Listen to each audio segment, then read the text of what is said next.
episode 184 Above Ground Podcast, Building Minds with Jamie, the Mind Tradie. Disclaimer. The hosts of this podcast, Timothy Patrick and Will Foley, are by no means medical professionals. However, having lived experience with mental illness themselves, they have gained useful perspectives on common mental health issues that some of us struggle to overcome on a daily basis. By sharing their stories, they hope to create connection. By creating connection, they hope to help you find your purpose.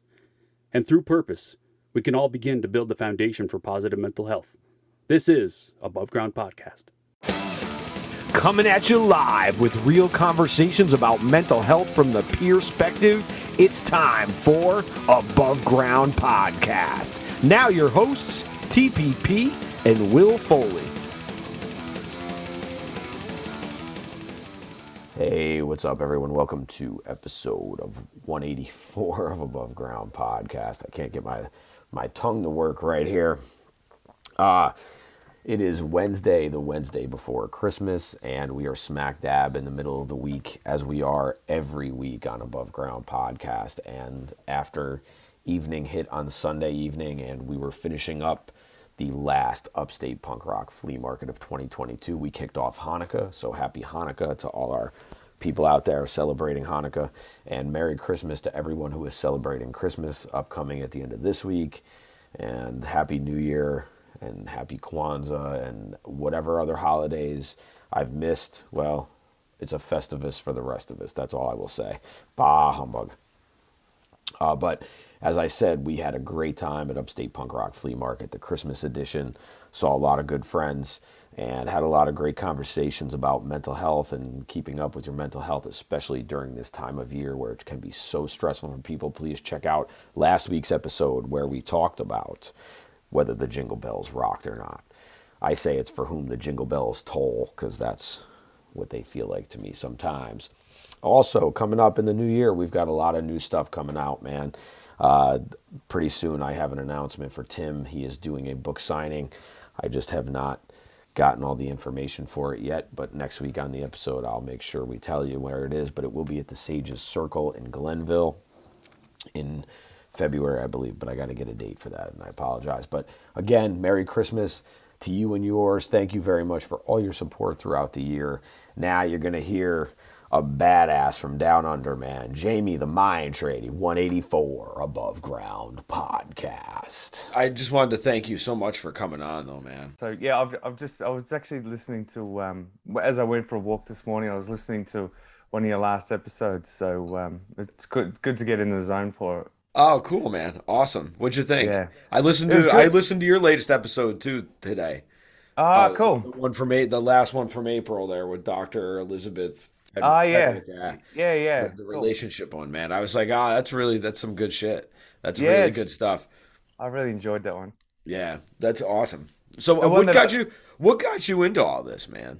Well, I mean, so I think particularly how like I've got into it like the last say maybe 2 or 3 years being on say social media and doing podcast stuff, or podcasts has been like the last 18 months, but is like I realized I wanted to connect with people on a different level that like while I finish my studies, like I'm wanting to become a psychologist, and I'm about 80 90% of my way through, and I'm just like I don't just want to wait. Like I want to connect with people. I've got messages I want to give to people. Like I've got life experience, and I can tie my life experience in with my education as well. And I think put out a pretty solid message for people, even if it's in a 30-second video, or whether it's an hour podcast, or whether it's doing a podcast with other people. But that's kind of how I got into it. But like that's more recently. But you know, back I don't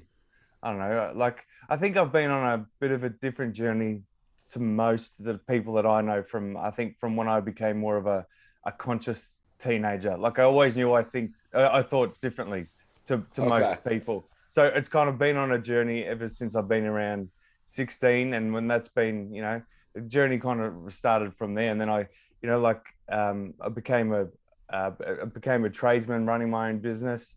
and then lost most of my vision when I was 26, and then Ooh. that's when so like that I kind of had to find another avenue of doing something, and then getting into the mental health field or working with people, counseling and studying psychology and all that kind of stuff kind of kicked off about 12, like Wow. pretty solidly about 10, 12 years ago. So yeah. If you didn't know about yourself prior to losing your eyesight, you had to learn really fast about yourself after that. Well, You had to be because yeah, you had yeah, already lived a life with yeah. eyesight. So now you're losing. Did you lose it in an accident like during work as a tradesman? No, it was Oh, my condition is that it'd actually be easier to explain to people if I did. If like okay. what you Yeah, just no, said. absolutely. Yeah, It be, absolutely. but it's my condition. My condition is this thing. It's optic neuropathy, and it's got its own kind of special version of that. There's so many different vision impairments people can have, but they're all they're all similar. They might end up with like not much vision or no vision at all, but they're all like little different ones. And mine is one that when you're generally a male, males normally get it. Some females do, but mostly males get it when you're in your mid-20s. You'll lose about 80-90% of your vision. So still to this day I've got about 8 to 10% vision. Like I'm blind in one eye and I've got about 10% vision in my left eye, so most of it comes from my left eye. And yeah, it was over like a 2 month period. So like Oh man. what would happen is I was like I would come home from work and I'd notice I was doing my banking or doing my drawings for work or whatever, and I was having to zoom in quite a lot, zoom in, and then over like a month, I'm like, what the hell's going on? Or even over like a week or two, I'm like, what's going on? And then yeah, I went to see my doctor, and I saw an optometrist, and then the optometrist said, your eyes are actually fine, something else is going on. So then I saw like someone else, and then turns out it was yeah, like a nerves behind the eye issue. So my eyes are actually fine. I probably have great vision. Oh no, not my great vision. I have great eyes, but it's the actual nerves that don't work properly. So yeah, so that's kind of how it all happened back in the day, and this kind of ties in with I guess how I formed truly how I am today, and how I've kind of like I became and used, I guess not became, I was always strong, but I began to use my strength that I had. Was it was my coping mechanism to go, I'm going to be happy no matter what. Like that was my thing. I'm going to be happy no matter what. Like it was tough. Don't get me wrong. It was tough. There was days where I was crying. There was days I didn't want to get out of bed. There was days that was like my sleeping patterns were all out of whack. As it was like I was sleeping during the day. I was going to the gym at 4 a.m. And stuff like that. Like because we had luckily had a 24-hour gym back then. But my coping mechanism and for that thing and for other things was I'm going to be happy. There must have been a resiliency that was in you prior to going through losing your eyesight because you had already made the determination to be happy. Is that Yeah. is that a fact, or is that something I'm assuming maybe because just based on your demeanor and just what you've said about your whole Mm. situation and how you've come about it? Yeah, that's like what, it's a really good question, because like I know there's something special going on there. Well, like it's not normal for someone to handle the situation of losing, say, 90% of your vision and being, although like as I said, there was very dark days, but I was my determination was going to be I'm going to be happy. I know that's not necessarily normal for people to have, because people could obviously go the other way and never come out of it. So I've often wondered that. I'm like, what is that? Is it um is it a resilience thing? Is it a strength thing in my, is it a DNA thing, or is it a things that have happened to me that gave me a strength? And I think it's, to be honest, I think, and other people have mentioned to me as well, it's probably a combination of everything. But and also, like, I'm not a religious person, but I do very strongly connect with the universe, and I think maybe I feel like my situation was like, we gave you all these things early on in your childhood, which I can go into, but we gave you all these things in your childhood, and then we're going to give you this thing, and it's going to help you tie it all together, and then you can help. This is going to help you become the person you're going to become for your own sake, and then for the sake of, I guess, other people that you might help along the way. So, yeah, to answer your question, is yeah, there was definitely resilience, and yeah, there's a whole range of things that happened to me in my childhood. Things that I was like, I guess I saw things that happened to me, things that you know, like I'm not sure how much you guys want me to go into, but it's like, I mean, you know, it's just domestic violence stuff and that Oh, kind of you stuff, can you know. go as deep as you can go Oh as yeah, deep, okay. whatever is tied into your story. Yeah, okay. This is what one thing that I'm sure that as you've been podcasting and stuff that Mm. you've probably realized that the story has got a lot more layers to it than just like whatever it is you're going through at the moment. So Yeah. there's always those buildups because we Mm. always talk about how the wreckage that's left behind is what we start going through to get to the treasure Yeah. that's there. Yeah.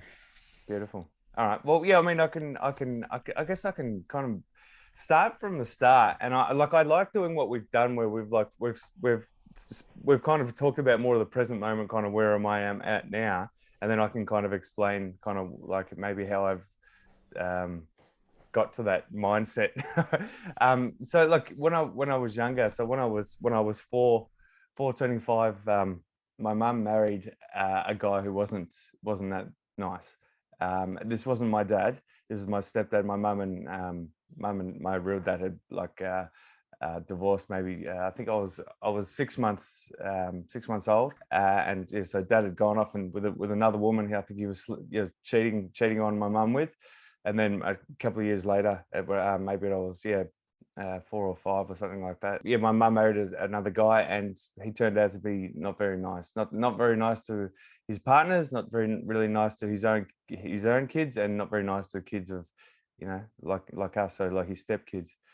And I think from around that age, pretty much 4 turning 5, is I had to take on the role as protector for my mum. Even though like my siblings, my step siblings, and like my brother, like my full brother, they were older than me, but for some reason they weren't really doing anything. And I realized, yeah, well, if nobody's doing anything, if nobody's protecting my mum, well, someone's got to do it. So it's not like obviously as a 5-year-old or whatever, like I'm gonna have any impact, but at least I was trying. So like this guy was 6'4", and like, that's not an exaggeration. So he was 6'4", and I was like a 5-year-old, and I would like try to get in between them, and I'd throw things at him, and I'd get thrown out of the way, or like, all this kind of stuff. This happened quite a lot. I say over a 5-year period of them being married, that yeah, this kind of occurrence happened a lot, and I'd really taken on that role of not just in the household, like my protector role was even, I guess, when I was at school as well. Like I was thinking about it as a young kid in primary school, and like it affected all areas of life. When I was younger, like I couldn't stay at friends' houses because it would get to, say 9 or 10 o'clock at night, and we might be in bed, and I'd start feeling sick, and I'd have to like sometimes get out of bed and go into my friend's parents' room when it was dark and say, hi, can I just make a phone call? And, like I had to do things like that sometimes because I just needed to go home. I had this incredibly sick, stress feeling. I didn't know why, because I just needed to be there. And that happened multiple times, like endless times. Like it was just, there might have been maybe say 1 or 2 times successfully over say a 5-year period of staying at friends houses that I was able to stay there successfully, but 90% of the time, 99% of the time, I wasn't able to do it.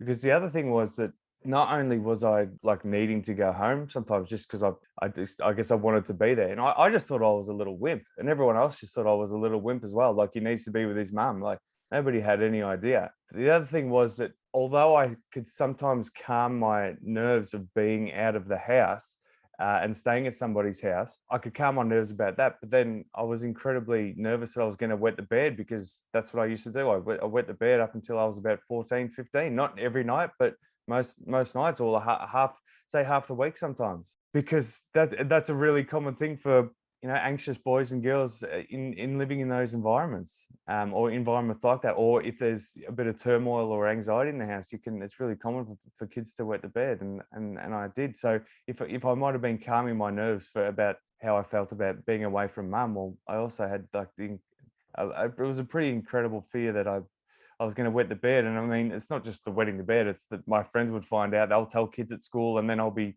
shamed for that as well. So it was like, yeah, there's a bit of fear going on there. So I guess the knock-on effect of the violence and the protector role was, not just in the household. So this kind of went on for a little while. I think it was about 9 or 10 when my mum and this guy finally divorced, and mum moved out.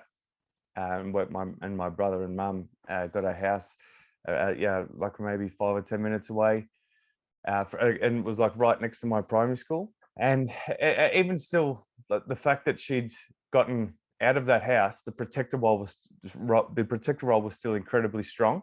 And in some ways, it had actually almost heightened. It almost intensified, which is a bit odd because you think it would have calmed down, but it didn't. It showed that maybe it was just so ingrained in me that I just, I still had to do things.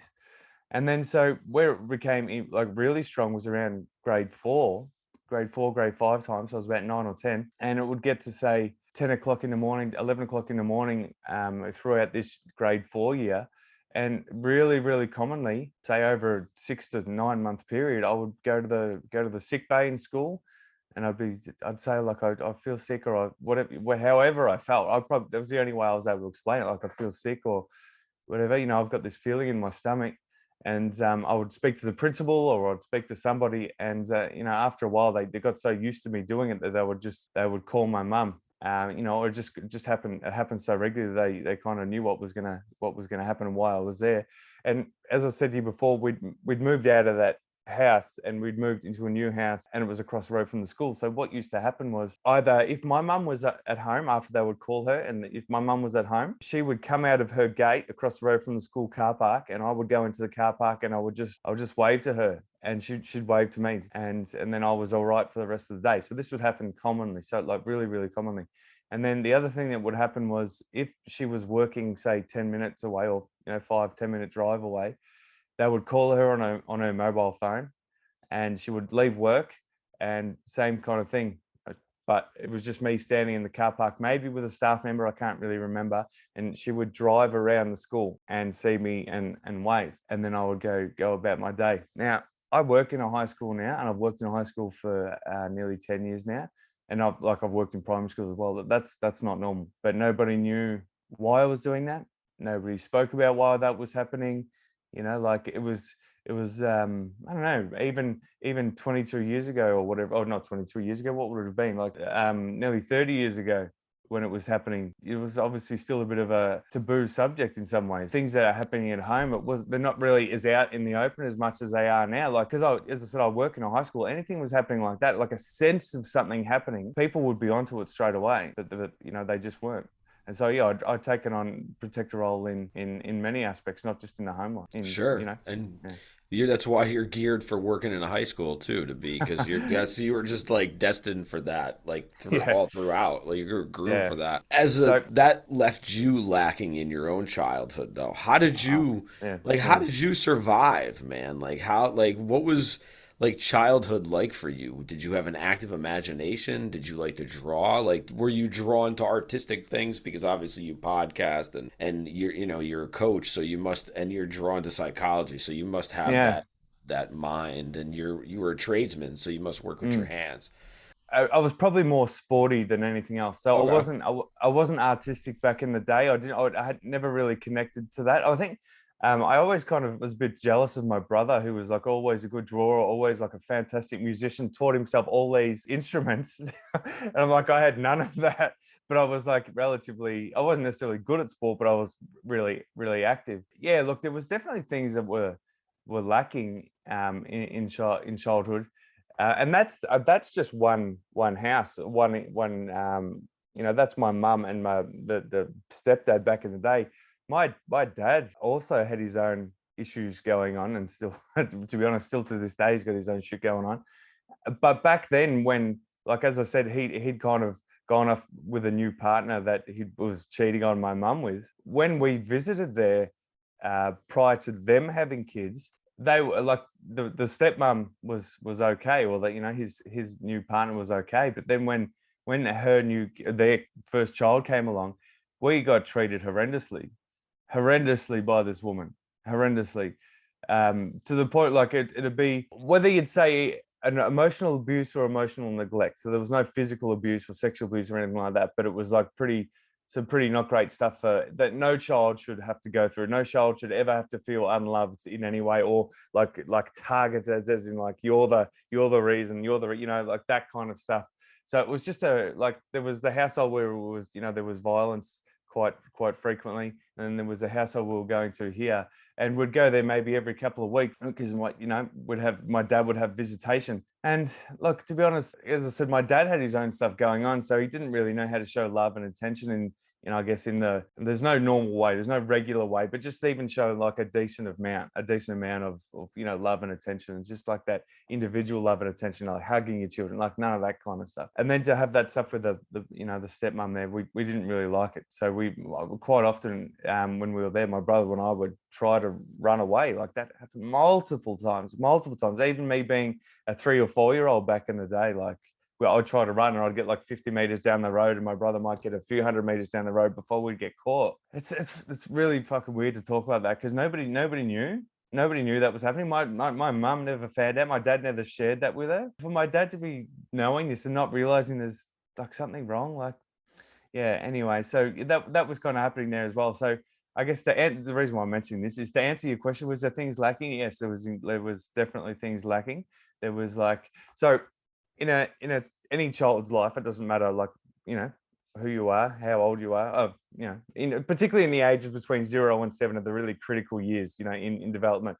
But there's like certain needs that you need met as a human child. So it's like safety, security, love, obviously healthy attachment. You should be having things like, feeling rejection, feeling abandonment, all these kind of things. But safety and security and love are just like the needs of like a foundational needs. It doesn't necessarily matter how much money your parents have or what kind of house you live in. Like if you have love, safety and security and nurturing, well, you'll be all right. But clearly none of that was really happening, because my own parents had their shit going on, or their own shit going on, and the step parents clearly did. So yeah, there was things an incredible amount of things lacking.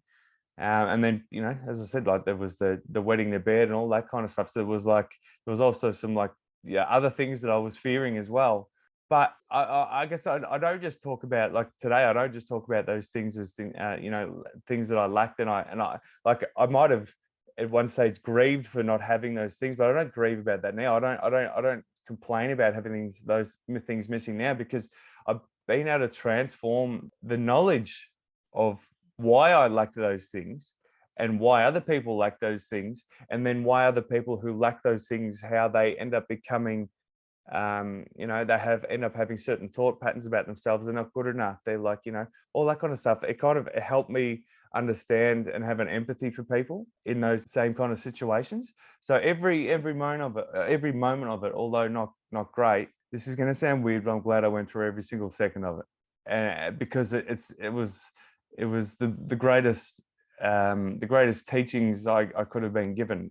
And so you mix in those experiences that I had. Also, this is what I was kind of mentioning before. You mix in those experiences that I had, and then other things that I'd been involved in when I was, like an angry teenager, then an angry young man, on all these things that I'd been a part of then, and then losing my vision, that we transform all this information into what I kind of am and what I have now.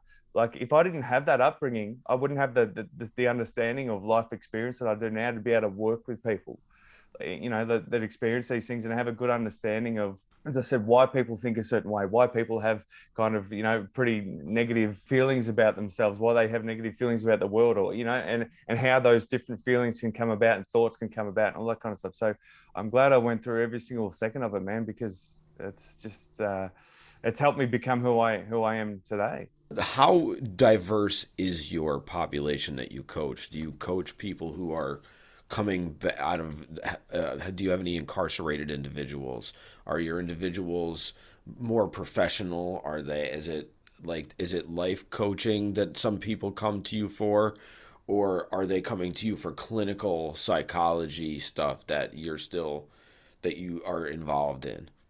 Well, it's more so I definitely steer away from any of the psychology stuff yet. Look, I use the psychology studies today to inform the way that I do coaching, but until I'm kind of like a registered psychologist, I definitely steer away from that. But there's still, we could work with people in a very similar way. But if they started to work with me because of, say, mental illness, things that they were having, then kind of more of the higher level mental illness stuff, then I would refer them on. But if it's someone that just wants to like regular kind of person. It can be a male, female. They can be the age. They range from the age of say 20 to nearly 60, and they're just kind of your average person. I haven't had any incarcerated individuals or ex incarcerated individuals. None of those yet, but I'm sure that that might happen one day. But it's just a whole range of people that I think that maybe they're attracted to working with me or reaching out to me because I think like I like to put out that energy that it's like it doesn't matter what your background is, it doesn't matter what you experienced when you were younger. It's like there's an easy understanding of why you might think and act and live a certain way now, and if there's like a little spark of you wanting a little bit more in your life, then I guess there's certain actions and thoughts that we can help do together that you'll take that spark into a flame, but someone's got to want it a bit different. Obviously they're not gonna reach out to me if they don't really want or feel that they need something different in their lives. But I guess the first point is that when someone reaches out to me, that's a huge step in somebody's life. So that's even just I can take that and go with that as a thing to work with. But to answer your question, a whole range of individuals, and I really love that because it means that like using the word you did, like diverse. I've got a diverse range of people. Like there's a lot of coaches that I see online that are like, oh, like a men's this, men's that. Like, I don't care who you are. If you've got a brain in your head and you've had experiences in your life, let's work with them to help try to transform what these experiences are, how they've kind of help transform you into the person you are today, and then let's use those experiences, the understanding of those experiences, to help transform you into the more of the person you actually want to be. Now, it's not changing the people, but it's how they're not. It's helping them so they're not held down by, say, emotional change and self-belief issues and all that kind of stuff. So we're not changing them. We're just helping them be more of who they actually are without that fear. Without that as much anxiety, without as much depression, understanding their depression, understanding their anxiety, understanding their suicidal ideation, understanding all this kind of stuff. It's like, why does it happen? And then to be able to just naturally become more of who they are, it's a really beautiful thing. That's why I just love it so much. How did you kind of I guess school yourself on all this stuff that you're kind of talking about? Like, how do you identify with the suicidal ideation? How do you navigate through uncomfortable emotions and such? How did you go about that? Particularly from when I was a teenager, I used to like to read a lot prior to me losing my vision. I used to love reading. I was a horrendous high school student, so I was never academic back in the day, but I used to like reading quite a lot. And then so like, I was 26. I lost most of my vision. And then I had to transform my career from a tradesman who used to run his own business to, but I couldn't drive a car anymore, read my tape measure. So I'm like, oh, well, I need to do something different. So what I did was I started to study. As I said, I was a pretty horrendous high school student, so studying was a pretty new thing to me. So I started like a local kind of school, which wasn't a university, something like a step under a university. I did like 12 months there. And then I'm like, after I'd done youth work for a little while, so working with teenagers in the area, I'm like, well, I want to take this to another level. And so I started a psychology degree back in 2014, which I loved. And I did that part-time. And then about halfway through the psychology degree, I'm like, well, I want to actually aim to become a psychologist, because most people who do a psychology degree, they don't end up doing anything with it, because it's the steps that you've got to do to then become like an accredited psychologist. They are pretty bloody difficult. So halfway through, I realized I want to take the steps to go through all the way. And then so after my degree, I then had to do my honors year. So I've just finished that last year. So what have I done? So I've done 4 years of full-time study, 8 years of part-time study on become a psychologist. And now I might, fingers crossed, I'm just now applying to get into my final level of study, which is really tough to get into, really competitive. But I think I'm going to be okay. I think I've done everything I need to do. I've got the work experience. I've got, done all the study. But anyway, to answer your question, that's how I've schooled myself on it. Like a mixture of life experience and a mixture of pretty quality education. Like I've been really fortunate in it. We've got pretty good universities here in Australia. So, I mean, it's not easy, but you know, I've got a good mixture of life experience and education behind me, and I'm not stopping. You know, this is just what I've got to now. Like I love learning, so I've got at least a few more years of you know, education to go. Do you think without the life experience, the education part would have come to you? Or did you come to the education part because of your life experience?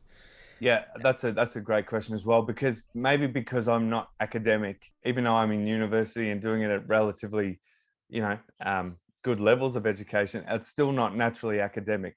I think I put myself through the education obviously because I love it, but I also need to do it as well. But in never once in my life, even recently, like I don't just naturally go, oh, okay, yeah, I can just. I'm not academically gifted in any way at all. I learn differently, very differently to most people, and like I can't read. I've got to listen to all the stuff because of my vision impairment. So I do it differently, but I just really want to become as good as I can at being able to support people in big, you know, helping them through their issues, or help them so they can help themselves through their issues. Like that kind of gets me through. So like I study with a lot of people that are just naturally gifted, but they don't have my drive. They're naturally gifted to you know, to study, but they don't have my drive. So where I guess you could say I might lack in academic ability compared to others, like naturally, I can get myself to a good level through drive and motivation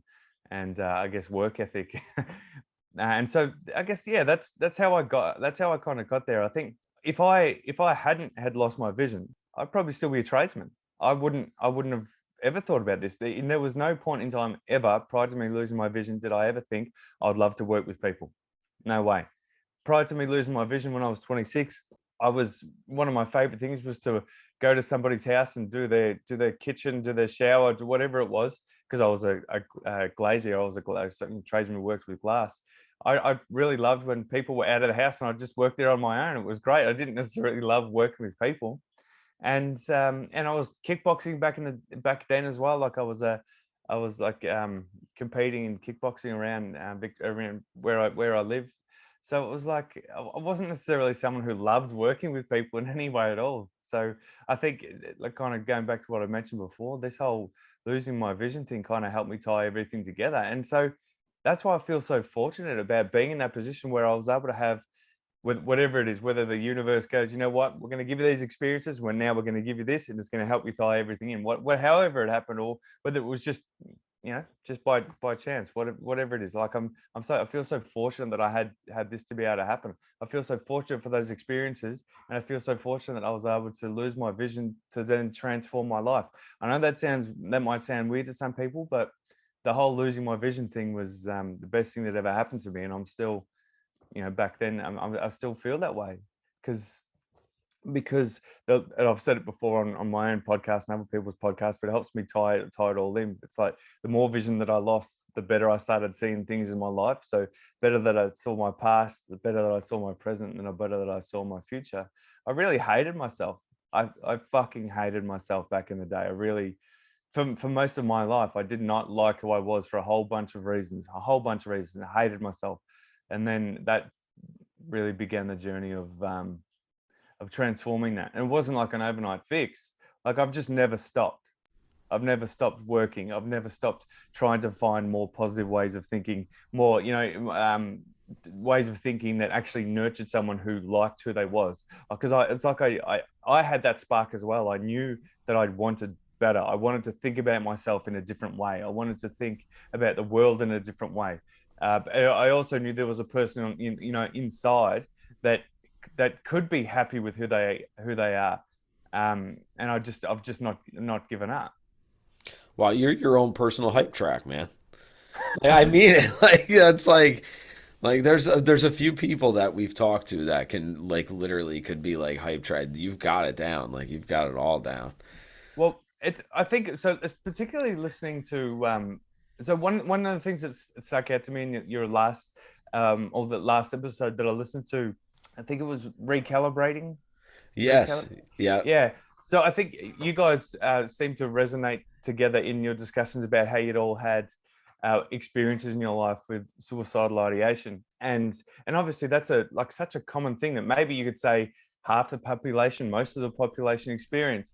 I'm probably in the I don't know, in the range of people that I've never experienced it. Because, and that's the thing, is this is where I like talking about it. So the fact that you've experienced it and the fact that I haven't experienced it, there's not a strength difference. Doesn't mean I'm stronger. Doesn't mean you're stronger. Doesn't mean there's no weakness. Right. There's nothing. It doesn't. No, there's nothing like that. I love being able to talk about it with people like this, because it's just coping mechanisms. So it's bad coping mechanisms a lot of exactly. times. Yeah. And so this is where. Yeah. Sorry. I didn't mean to cut you off. Go ahead. What I was going to say was, I think I've been really fortunate to be able to have, maybe there's an aspect of my DNA, or there's an aspect of how my brain functions, and the natural kind of coping mechanism, or maybe the natural resilience, or whatever it is, to be able to take those experiences, or even more recent ones, and say, like what I was saying before, which was I'm going to be happy either way. So that was my coping mechanism, which is, I feel extremely fortunate about to have that. Because if I was someone who had the coping mechanism, just like that natural one that says, starts thinking, pretty dark thoughts, if I had that, it could have been very different. That's why I feel so fortunate, so lucky that I'm not that way. But what I do is, I try to share my thoughts on how, I guess, why I have so much will to live, and all that kind of stuff with people. But yeah, I like to, I've never spoken about on my podcast, never spoken about suicidal ideation or having thoughts of suicide in any way, because of how I don't have that. And I would never want to speak about it with if I've never experienced it. But it's good to be able to chat with people who have. But it's I'll break it. I'll just give you a really simple overview, because you kind of really hit it. To be honest with you, I didn't have it in my 20s and stuff. I was always anti it. I always had different views of it, because it's affected my life in different ways and at different times. Losing people to it, and having a mother who's attempted twice. And then what happened was a series of life events, but a self-worth of 0 that had kind of followed me through most of my life. And all of these things kind of pancaked on top of one another. And then you start to not feel like you have a way out. And by not feeling you have a way out, the only way out is that. And then it becomes this weird, I never thought that I would get to that point, that I would think that. Let alone feel it, let alone start to think about, how do I make it happen? And how do I make it happen by a certain time? And it's and I never thought of it as something that I viewed it as a weakness in my 20s in a way, because I had a different view of all of this, because all of this affected my life. Mental illness affected my entire life because of my mother's situation and things. So I was angry about it. I was an angry young man. I'm still an angry man, even though I'm not young anymore.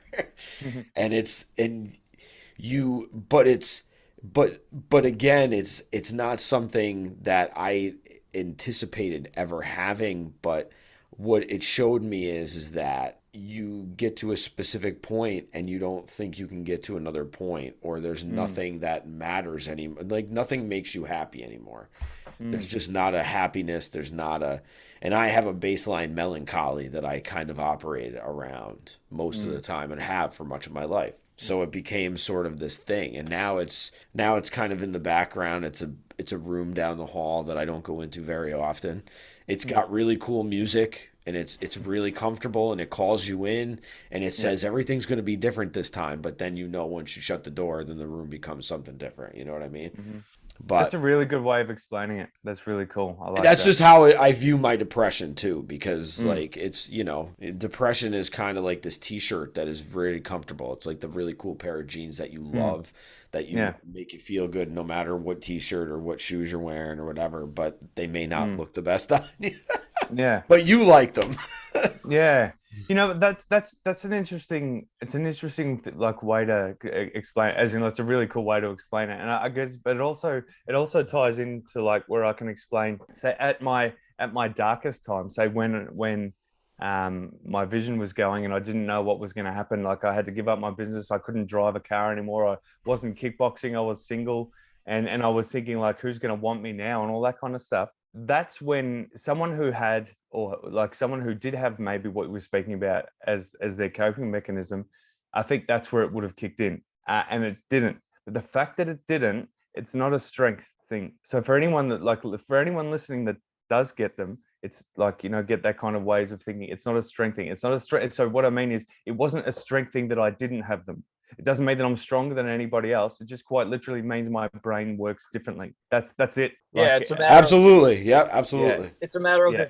if your favorite color is blue and someone else's is green. It's just a difference. That's all. It doesn't matter. It doesn't mean that green is better than blue or blue is better than green. Yeah, exactly. It is.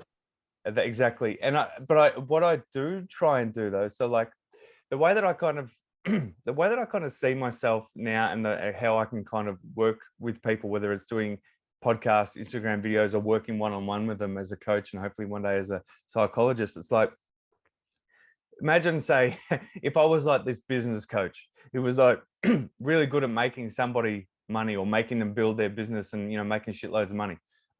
That's what I kind of, how I see myself in that way. Not that I make money for people, but what I do try and do is I've got a really like a good passion, I think, also knowledge for helping people understand how to kind of have that drive to want to be here again. Now, it doesn't mean that, chat with me in one conversation going to be like that, but I'm like, I try to put my way of thinking about like a will to live. Like I want to be here, and there's nothing that will ever stop me wanting to be here to my fullest extent. Like it doesn't matter how hard it gets for me, I want to be here. And I don't care what position you put me in, I'm going to find a way to be happy. Like I try to, I guess, instill at least a little bit of that in my conversations or the way I work with people, because it's like I think that's like a really special thing that I have, like, as in, like, not that I'm special, but I'm incredibly fortunate that I could have that as a thing in my life that is just always there. It doesn't mean my life isn't easy. My life, like, it's potentially, it means that there's certain experiences that I had to go through to get that. I don't know. But I feel that I'm really fortunate to have that, and there's people out there that have what we've been speaking about, and so I try to, like, if I can impact someone like that in some way, so it changes their way of thinking. So it's like, well, there's this way of thinking I've been thinking about for a while, which is what will, the suicidal ideation stuff. If they hear something about what I'm talking about, and they can take something from it, like that would be amazing, because it's a change of thinking. Don't get me wrong, I don't just mean it's a simple change of thinking, but what I do is I try to show people that there is actually other ways of thinking as well. You know what I mean? Yes, and I actually just wanted to say this because you made this actually pop to my mind because of the way you talk about living. For me, I had to find a reason to want to live again. Yeah. Not that I didn't have them, but I had to make sure that they were going to pull me through. And of course, the ones that you choose do pull you through because they're important ones, like children and things like that. Yeah. But you just have to find another reason to stay. Yeah. And sometimes we can't. Yeah. And that's the unfortunate circumstance that we find ourselves in at times, is that we lose people that we really love that just can't find enough strength or whatever it is that they're lacking to stay. Yeah. I find it's such an interesting conversation because, as I said to you before, like I wouldn't talk about it on my own because I've not experienced that. I think it's like it'd be me talking about addiction and drug addiction or whatever, losing, say losing a partner or something like that. Because how can I talk like that if I've never actually experienced it? So I would never attempt to try and put my who I am in somebody's brain, in their thought pattern. I would never do that. But I guess what I can try and do is I guess share my way of thinking, which is what I was talking about before. Is like if I feel that I'm relatively successful in having that drive to live and be there. So if it's like if if I knew how to make people money, I would share that. But I guess I'm good at kind of having a drive that no matter what, there's always going to be a drive. That's what I try to share with people. And then hopefully that's my version of going, hey, there's this as well. So it's like, it's just another way of thinking. If people take something from it, that's fucking unreal. Like it'd be so good. I hope, like, hopefully some of the things I've been saying with people, as particularly over the last couple of years, has resonated with people. So yeah. Well, I for one enjoy your Instagram videos when you put up that stuff. I take stuff from it all the time. I think they're great. Thank you so much. That's really kind. Thanks heaps. Jamie, do you have a favorite or least favorite word? Oh man, geez, that's favorite or least favorite word. One of my favorite. This is going to sound weird. I love the word significant. This is a real nerdy thing, because in psychology it means that's when something is the difference between being chance or something that's been like being proven to be something significant beyond chance, as in like whether it's a form of therapy that works or whatever it is. I just love that word significant. It's nerdy, but it's just something, a word that I really love. What about a least favorite? Least favorite, man. That's yeah. Look, oh man, you know what? One thing about my brain works so actively. I'm not great at thinking things on the spot. Geez, I don't know. I've got too much coming through my brain at the moment to pick one. All right, well, I'm going to throw another curveball at you because Okay. So I'm really curious because I see you're very heavily tattooed. Oh yeah. And I'm not as heavily tattooed as you, but I'm pretty heavily. I've got a lot of tattoos myself, but I wanted to know what significant your tattoos have played in your journey of all of it. Did you start collecting pre-losing sight? Yeah, I did. And then just increase afterwards, or Yeah, I did. So I think I got my first tattoo when I was 19, and then I've kind of gone from there. So I kind of went from like one that was here, and then I went down to like a 3/4 sleeve, and then a full sleeve, and I've done the same thing on the other arm. Then I got like a rib thing, and I've got my hand. This is like over the past 15 years or 16 years or something like that, or even more. But where it really started was, I think there was a couple of things that really kicked it off. There was, do you know the movie Dusk Till Dawn? The yeah, vampire. Yeah. So the tattoo that he has on his neck and all that. Oh man, I loved that. And then there was also the first CD that I bought, the Red Hot Chili Peppers, the Blood Sugar Sex Magic. So okay, in the album cover, they had like a whole section with their tattoos, and the kind of tattoos that they had. Like I just loved it. And I'm like, I'm getting tattoos one day. But I don't know. There was just like there was just a connection with it. Like there was just a really cool connection that I had with them. Like I've got different kind of art. There's some Polynesian stuff on there. There's some like Mayan Aztec stuff I've got. Like it's just and really kind of tribal stuff that I connect to. I just love it so much. I probably definitely stick out in my field, particularly I stick out in my field of mental health, particularly mental health currently in a high school. But even being a psychologist, most psychologists and counselors, like it's like 80% are women. But to then have a male who's not necessarily like a feminine male, or which that's really common because that's just the way some of the people are that I work with. But to also be a pretty heavily tattooed male sticks out there as being pretty rare as well. So I make it work for me. I like it. I'm just being me. That's awesome. Thanks for sharing that. No oh worries. yeah, I didn't realize I was muted. Dude, it's a great conversation starter too. Yeah, You know well, what I mean? yeah. People see your tattoos and they start asking questions. You start asking questions, and next thing you know, you got a new participant and client, and you're Yeah, well, people probably see me and they wouldn't really know that, like, I've got a passion for what I've got a passion in. I've got knowledge in certain areas. I don't know what they would think, but I think it probably adds to it as well, because like I guess maybe I look a certain way, but then if I start talking a certain way, they like it might also take them back a little bit, where it's like, oh, this doesn't match, but that's all good. It just, I guess, just adds to it. So Jamie, if there was something that you could do or that you would like to see done to mental health as a whole without any kind of restraint, what would it be?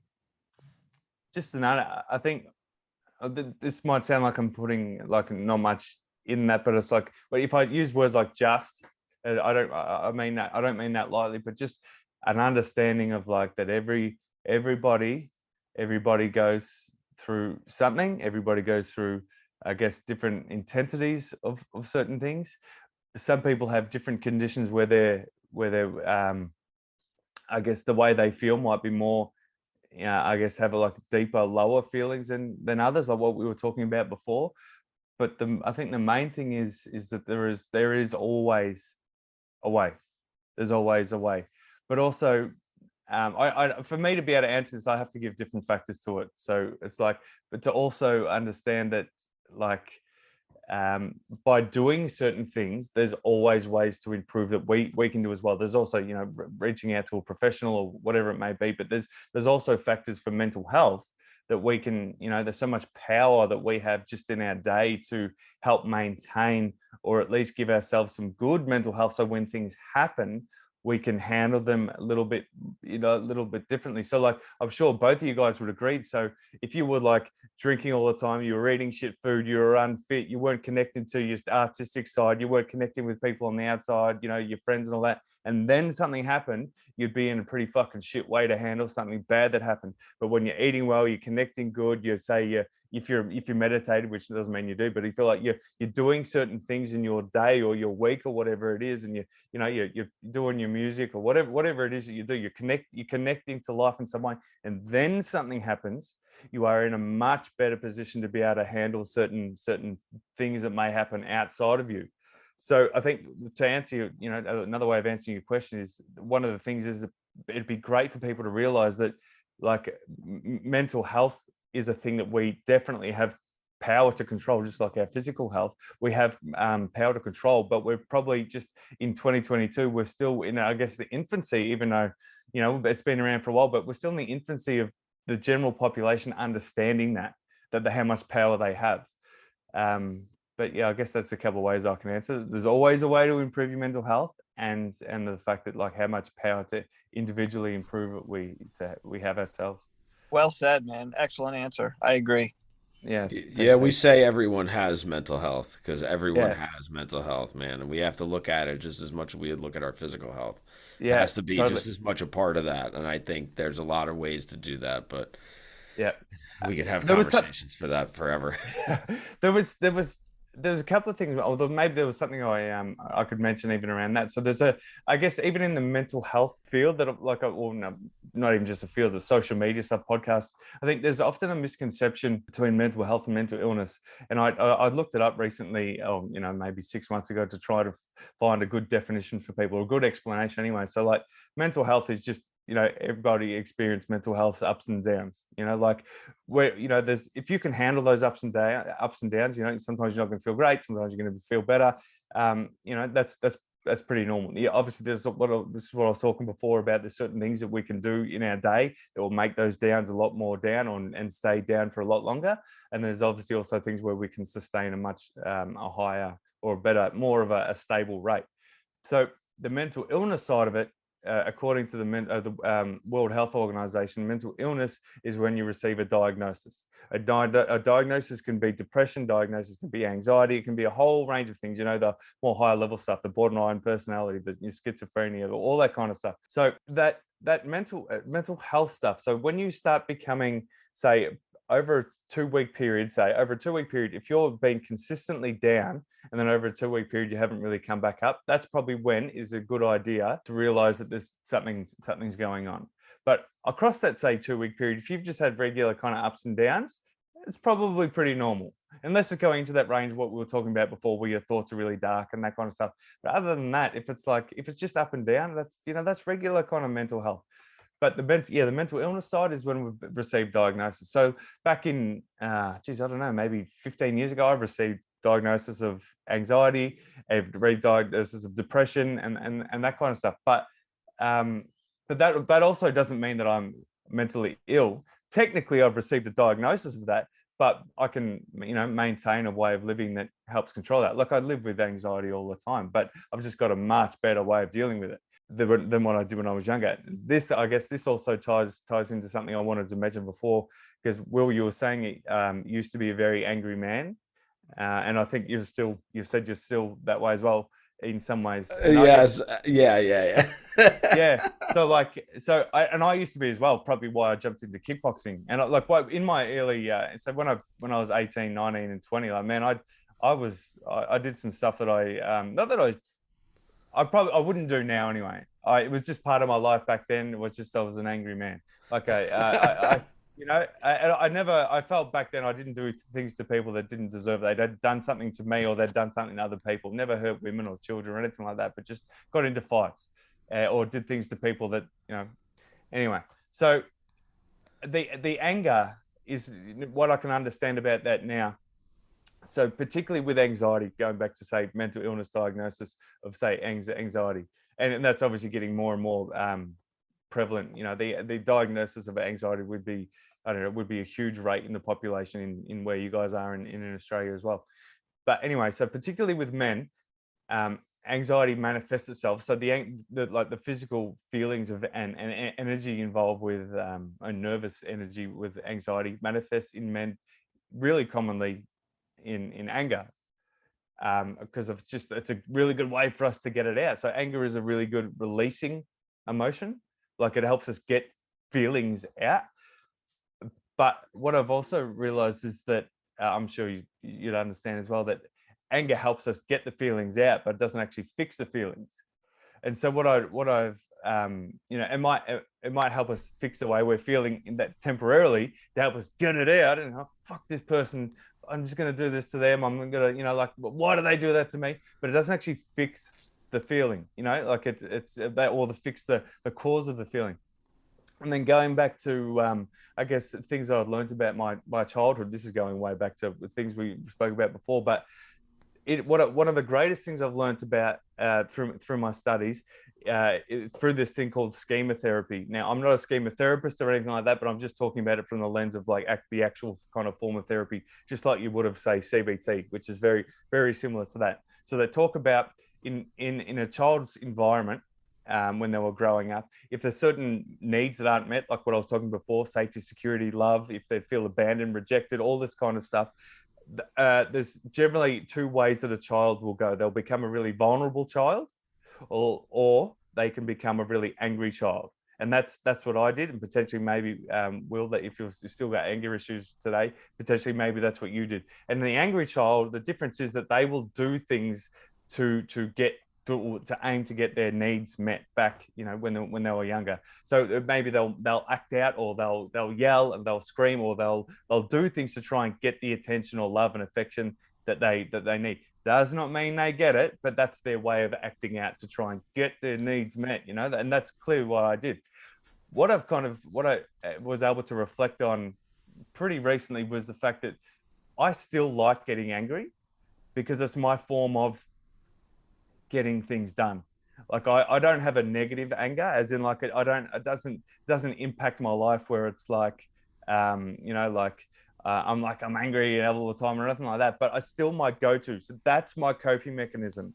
My coping mechanism was to get angry and get frustrated, and it served a purpose. It served a purpose for most of my life. It served a great purpose. I got things done, or I stopped people treating me badly. This person was never going to see me like that. They were going to respect me, but now it's more positive. It's, I guess, it's like, Yeah. well, but what I was going to mention about it was, if we did it back as a child to get our needs met, which meant that there was something missing, as a man, if we're still using it to get needs met, what is missing? We need to have a look in our life. If we're getting angry, what is missing in our lives that we're feeling angry about, that we need to get, we need to, put that anger out. What the difference is, though, these days, particularly how I can reflect on for myself, I'm like, well, why am I getting angry? There's I don't have parents that aren't giving me these needs now. All these needs that I'm not giving to myself, for whatever reason, whether it means I'm not respecting myself, I'm not loving myself, I'm not taking care of myself, all these other ways. It's up to me now. So if I'm getting angry and there's needs that need to be met, it's on me. So that's how I can kind of have a little bit more control about it now, where I used to love getting angry. I'm talking, even though that sounds weird, I know, but it was my comfort zone. That's what I got shit done. But now I realize if I'm getting angry, there's something that I'm not doing properly. Wow. So you use your anger as a gauge now. Well, And it's always been a gauge, but it's a gauge for a different purpose now. Totally. So it's like it served its purpose as a really functional way of thinking and living for so long. Sure. Well, it served as a survival mechanism too. Totally, so, yeah. But now you've turned that survival mechanism into a thrival mechanism, as we'll call it, just because. Yeah. It is good. Like it can be incredibly powerful and productive emotion. And there's one of my favorite books talks about it. So the different emotions, so sadness, grief, and all these kind of stuff, they're lower level ones of how they make the body feel. Like they actually kind of are able to somehow measure the different emotions. And anger, although it's still what you would consider somewhat negative, it's still one of the highest. So that's probably why men or even people like doing it. It's like we'd rather be angry than feel sad, because the feeling of sadness compared to anger is so much more powerful. Well, you feel like you're doing something. Exactly, See, if you're sad, you feel like you're just wallowing in it often. And then when you're mad, you actually feel like you're just like, even if you're not doing anything, you do feel like you're doing something just because you feel like you're extending energy. And that's why it's easier too. Exactly. That's right. It comes it comes up first, so it actually takes like more strength and effort, energy, whatever you want to call it, to kind of identify it, and then to go, hey, wait a minute, I feel myself escalating, so instead of doing A, I'm going to try to do B. Yeah. And that's kind of how I can think about it now, where I'm like, if I'm getting angry, although there's a part of me that still likes it, I need to say to myself, what am I not giving myself? Just say, if I'm angry, for example, that person didn't respect me, or is it because they didn't respect me, or is it because I'm not giving myself enough respect? If I don't give myself enough self-respect, or do certain things where I respect, well, then I start looking for it from other people. So if I'm looking for respect from others, does it mean they're not giving me enough respect, or does it mean that I'm not giving me enough respect? So it's like a totally different way of thinking about it now. So yes, you're right. It is a gauge now, but it's a gauge now that I use in a different way. It doesn't mean I don't get angry. I still get angry. You should have seen me like last year when I was finishing my last assignments. I was nearly throwing my computer across the room when it wouldn't upload properly. But so I will always have the capacity to get angry, and probably more than your average therapist, but I don't care, because I never use it negatively to anybody in any ways. And I just, I always calm down. And I've, and who knows, maybe one day I'll get better and better at it. But yeah, look, it's not the worst thing. Awesome. Jamie, thank you so much, man, for doing this. This has been awesome. It's been a pleasure meeting you. Hey, man, I'm totally honored to come on. I love doing podcasts with people internationally. This is amazing. Absolutely, man. I love this. So what time is it now? What time is it now? So it'd be about 8 a.m. here now. So yeah, all right. 10 past 8. So yeah, I've got a taxi order to come and get me to work in about half an hour. So it's perfect timing. Perfect timing. Awesome, man. Yeah. Thank you so much for doing this. Much appreciated. Thanks, Jamie. Hey, all good, man. Thanks so much, guys. That's it's been a pleasure being on. As I said, I'm honored. So thanks so much for asking. Absolutely, man. Thank you very much, Timmy. Man, that was Jamie. Awesome. Down under. Yes, sir. All the way on the other side of the globe, man. That's awesome. We get it done. We talk all over the place. So, Tim. Until next week. Get well. Be safe. Stay above. Thank you for giving us a listen. New episodes every Wednesday. If you listen on Apple Podcasts, you can share, rate, review, and even subscribe so you'll never miss an episode. Other ways to support the show: follow us on social media, share the content, share our episodes. You can also buy us a coffee at buymeacoffee.com/abovegroundpod. For further concerns, show ideas, or just to say hi, you can email us at abovegroundpodcast@gmail.com. Once again, thank you for listening and supporting mental health. Keep the conversation going and stay above.